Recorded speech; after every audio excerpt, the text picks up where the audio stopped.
Arc-en-Ciel, votre émission marocaine, chaque dimanche de 14 h à 15 h pour tout savoir sur le Maroc.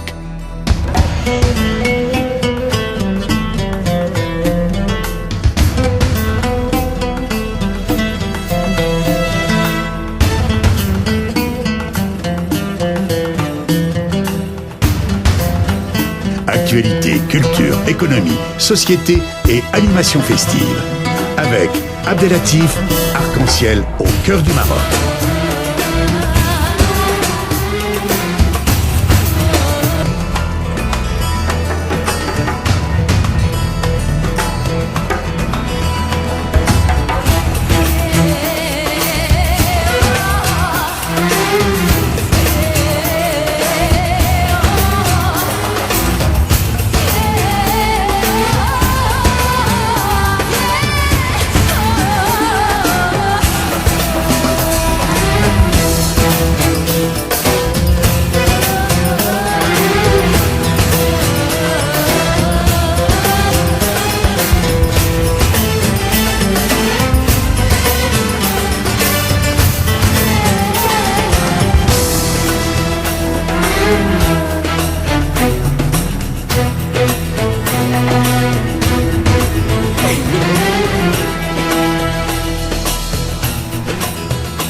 Arc-en-Ciel.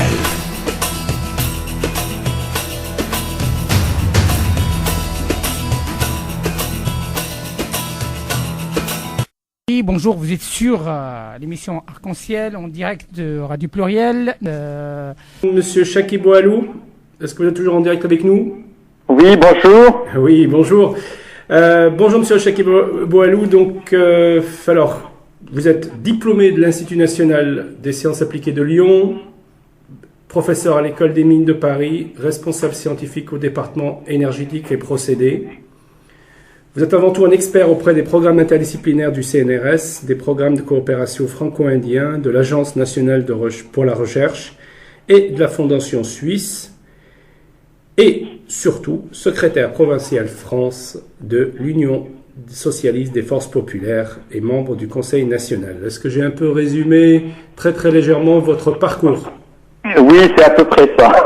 Bon, je me permets donc puisque nous sommes donc en direct, Monsieur Chakib Boualou, est-ce que vous pourriez nous donner une brève explication de ce qu'est l'UCFP? Écoutez, je vais plutôt m'adresser aux jeunes parce que je pense que nos aînés puis les moins jeunes connaissent très bien l'UCFP, l'Union socialiste des forces populaires, et les combats que l'UCFP a menés pour la démocratisation du Maroc. L'UCFP est une force politique authentique dont la création remonte à 1959 et dont les combats portent principalement sur les points de la justice sociale et du combat contre les inégalités.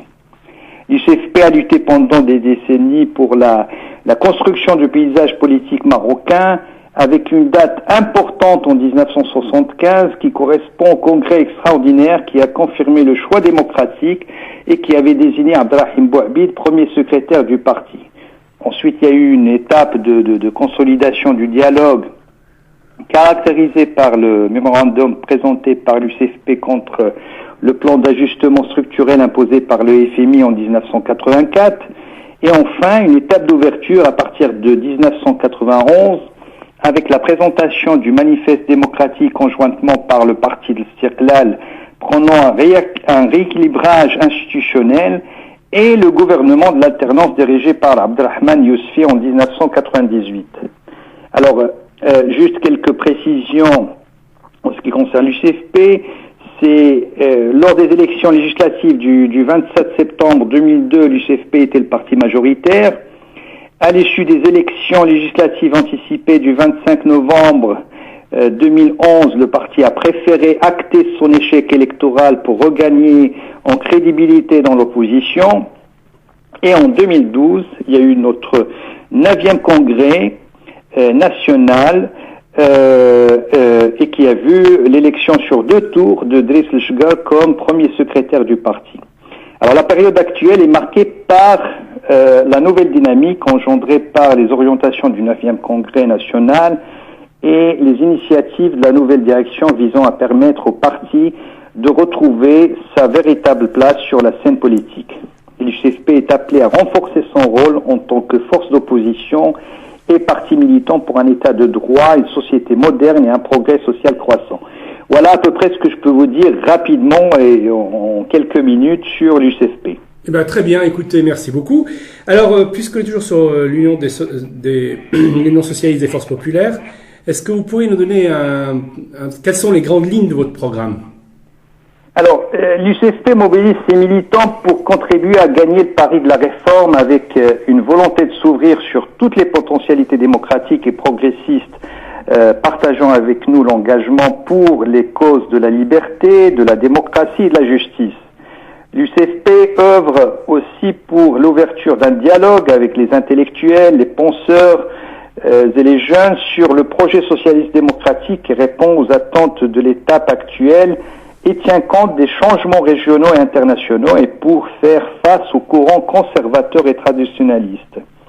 L'UCFP continuera à œuvrer pour une véritable parité homme-femme. Alors de nombreux efforts restent à accomplir en vue d'une parité plus complète. Le débat de la place de la religion dans l'État et de la liberté de conscience ne peut être que salutaire pour que nous avancions vers la modernité et le pluralisme politique dans notre pays. La grande question pour nous est vers où se dirige le Maroc politique. Quand on regarde les contradictions qui traversent le Maroc d'aujourd'hui, la question ou le constat de l'échec de la réforme s'impose. Les Marocains avaient cru que nous avons répondu à cette question en adoptant la Constitution de 2011, avec toutes les grandes réformes qu'elle contient au niveau politique, institutionnel, économique, social et culturel, avec l'objectif d'instaurer la justice, l'égalité, le mérite, la responsabilité dans la gestion de la chose publique, de préserver les droits et la dignité humaine et d'assurer la séparation des pouvoirs. Mais est-ce qu'il suffit d'adopter une constitution moderniste pour dire que nous sommes sur la bonne voie? Les faits montrent que malheureusement le contraire, car la réforme est quasiment gelée avec une fragilité de la coalition gouvernementale et des ambiguïtés de l'action gouvernementale et partisane et qui contredisent la Constitution de 2011, comme la confusion sur les rôles de l'opposition et de la majorité. Je pense qu'on peut aller à une cadence accélérée avec davantage de symbiose. C'est-à-dire, plus précisément, vous pourriez un peu plus étayer votre sujet, votre symbiose? C'est par rapport à ce qui se fait actuellement, c'est-à-dire par rapport à l'effort, par rapport au constat d'échec de la réforme. Comme je vous l'ai dit, nous sommes et nous devons, tous les Marocains doivent être mobilisés pour gagner le pari de la réforme. Or, actuellement, tout est gelé. Donc, la Constitution de 2011 n'est toujours pas appliquée. On est en 2014. Ah, donc, parce que ce que vous soulevez, c'est le fait que pour vous, enfin, dans ce que vous dites, c'est que la nouvelle Constitution n'est pas encore appliquée de plein fait. Du tout.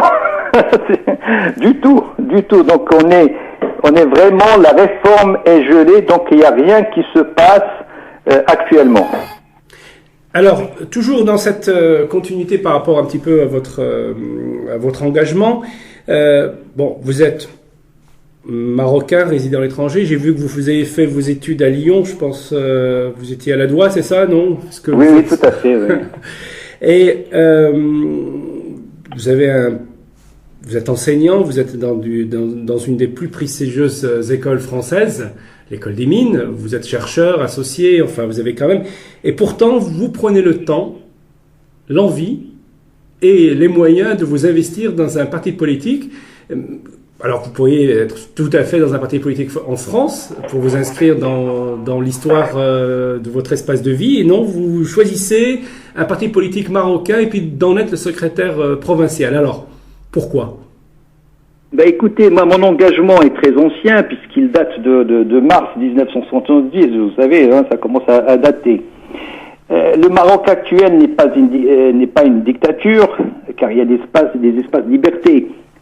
Mais il n'est pas non plus une vraie démocratie et la liberté de la presse est toujours menacée. Donc, la mauvaise note du Maroc dans le classement mondial de la liberté de la presse pour l'année 2014 le confirme encore une fois de plus.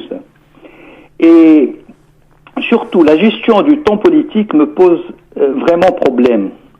Elle a non pas un coût politique, mais aussi un coût économique et social, et devient donc un frein pour le développement du Maroc.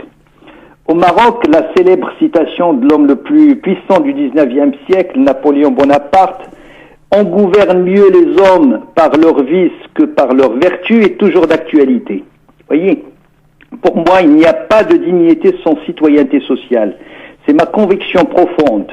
D'où mon engagement pour édifier les bases d'un champ politique objectif fondé sur les règles de la pratique démocratique et pour un équilibre social et une répartition plus équitable des richesses, servir l'intérêt public et promouvoir un environnement de jouissance des droits et libertés.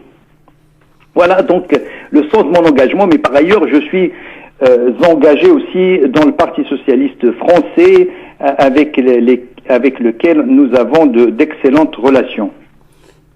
Pour rebondir sur ce que vous venez de dire, la belle citation de notre ami Napoléon, enfin, effectivement, vous avez fait la comparaison avec le partage des richesses. Ce n'est pas propre au Maroc, vous savez pas, enfin, c'est un point de vue général. Est-ce que vous ne pensez pas que le Maroc a fait des progrès en ce sens par rapport à d'autres pays limitrophes ou même dans l'espace africain et arabe, du monde arabe? Oui, j'ai commencé par le dire. Le Maroc actuel n'est pas une dictature parce qu'il y a effectivement des espaces de liberté. Je pense qu'en deuxième partie de votre programme, vous allez aborder plus largement le sujet. Mais malheureusement, c'est pas une vraie démocratie et les inégalités sociales n'arrêtent pas d'accroître. Donc et ça c'est bon, c'est pas propre au Maroc, mais au Maroc les choses sont beaucoup plus graves, si vous voulez. D'accord. Alors puisque vous parlez d'inégalités sociales, est-ce que vous pourriez nous donner un peu le programme de l'UCFP en matière d'action et de politique sociale au Maroc? Au Maroc, donc l'UCFP se mobilise par rapport surtout au champ politique marocain qui se caractérise par une fragilité de la pensée stratégique au niveau de l'État et des acteurs politiques. Il y a aussi la confusion du comportement politique des classes moyennes, la crise des élus, et aussi par la faiblesse de l'interaction entre les institutions politiques et la dynamique de la vie économique et sociale. Si vous voulez, pour nous, il est important de réorienter les politiques sociales au service des grands équilibres sociaux pour lutter contre la vulnérabilité, la pauvreté et toutes les formes d'exclusion sociale et sectorielle, à travers des initiatives et des mesures dans des domaines prioritaires, c'est-à-dire œuvrer à fournir un logement décent et diversifié, la restructuration des quartiers sous-équipés, des vieilles villes, des médinas, des villes émergentes dans les zones rurales, introduire des mesures fiscales incitatives pour les familles qui optent pour la location, transférer le fonds de solidarité logement à une agence pour la solidarité logement afin qu'elle bénéficie de la taxe sur le ciment et d'autres financements. Voyez, reconstruction du système de santé aussi, et le système de santé national sur la base du principe de la santé pour tous consacré par la nouvelle constitution dans le cadre de la charte nationale pour la santé, avec la révision de la carte sanitaire et effectivement en vue de la rationalisation et la répartition équitable des ressources humaines et des infrastructures. En plus de la santé et de logement, donc le programme du CFP accorde une place importante à l'enseignement et la protection sociale. Nous proposons un nouveau pacte entre l'école et la société. Nous proposons d'augmenter la durée de la scolarité obligatoire de 5 à 7 ans au niveau secondaire, c'est-à-dire la scolarité jusqu'au baccalauréat deviendrait alors obligatoire, une condition pour la mise à niveau du citoyen et de l'économie, et la formation professionnelle deviendrait à ce moment-là une véritable filière. Nous proposons aussi d'élargir l'assurance maladie obligatoire, d'instaurer des indemnités contre la perte d'emploi, améliorer les retraites, et pour cela nous proposons un impôt de solidarité au nom de la stabilité sociale et une réforme de la fiscalité dans le sens de la justice sociale et de la compétitivité. autre réforme sociale que nous proposons est celle de la caisse de compensation, une réforme courageuse qui doit se faire pour mieux cibler les véritables bénéficiaires et alléger l'impact sur le budget. Alors je n'ai malheureusement pas le temps de développer beaucoup plus, mais voyez donc au niveau du programme du CFP en matière d'action et de politique sociale, nous avons des propositions et nous avons un programme, je dirais, assez bien ficelé. Hein. Abdelatif Sadri a une question à vous poser. Je lui passe la parole. Ok. Oui, c'est Shakib. Donc, on est un petit peu occupé par rapport au réglage de ce problème technique et, alhamdoulilah, donc l'affaire est réglée. Ma question, c'est une question d'actualité. Récemment, le groupe socialiste au Parlement a présenté une demande d'augmenter le nombre de sièges des parlementaires qui sera dédié au IMRE. Vous pouvez un petit peu nous parler de cette initiative qui est louable, oui. Et quelles sont, d'après vous, les difficultés pour sa mise en application? Écoutez, alors effectivement, donc comme vous le savez sans doute, l'Union socialiste des forces populaires a déposé une proposition de loi modifiant la loi organique relative à la Chambre des représentants et prévoyant 30 sièges supplémentaires au Parlement destinés aux Marocains du monde. L'UCF propose également la création de bureaux à l'étranger afin de permettre, alors justement, donc l'une des difficultés qui étaient évoquées par le passé et que notre proposition essaie d'éliminer, c'est par la création de bureaux à l'étranger afin de permettre aux Marocains résidant à l'étranger de se présenter aux élections et de voter à partir de leur pays de résidence. Alors le texte s'appuie sur l'article 17 de la Constitution qui stipule que les Marocains résidant à l'étranger jouissent des droits de pleine citoyenneté, y compris le droit d'être électeur éligible. Je rappelle simplement que cette Constitution a fait de la citoyenneté démocratique et participative l'un des piliers. J'estime que les Marocains devraient pouvoir exprimer leur opinion dans les politiques publiques, qu'ils soient à l'intérieur ou à l'extérieur du Maroc. Eh bien, écoutez, Monsieur Chakib Boualou, merci beaucoup pour votre intervention. Je pense que nos auditeurs ont été... Alors, juste, oui. Si vous voulez, si vous m'accordez encore 2 minutes, alors cette proposition de loi aborde également le cas du CCME, le Conseil de la communauté marocaine à l'étranger. Nous voulons que le nombre des membres outre le président soit porté à 100 contre une 50aine actuellement. Très bien. Donc, on a fait encore une proposition qui améliore la représentativité des Marocains à l'étranger. Eh bien, écoutez, nous vous en remercions énormément. 14h à 15h pour tout savoir sur le Maroc.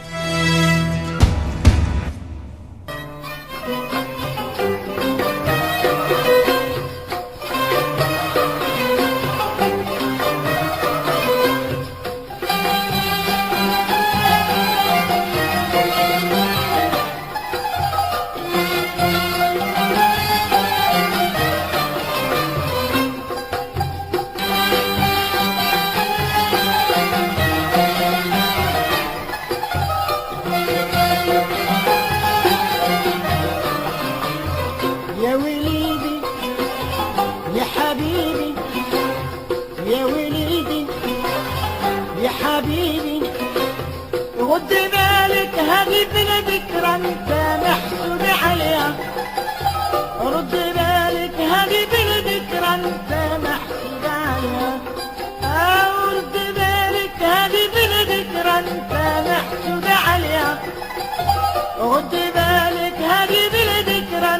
محصور عليها